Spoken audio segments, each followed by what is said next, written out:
Welcome to our guide on how to tag someone when sharing a post on Facebook.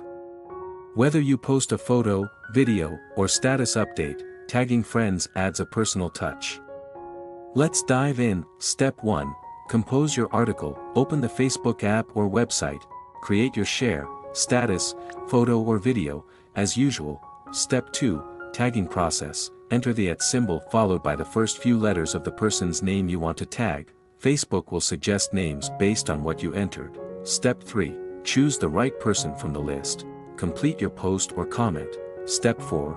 Announce. When you publish your post, Facebook notifies the tagged person. Remember, tagging will increase engagement and connect your content to specific individuals.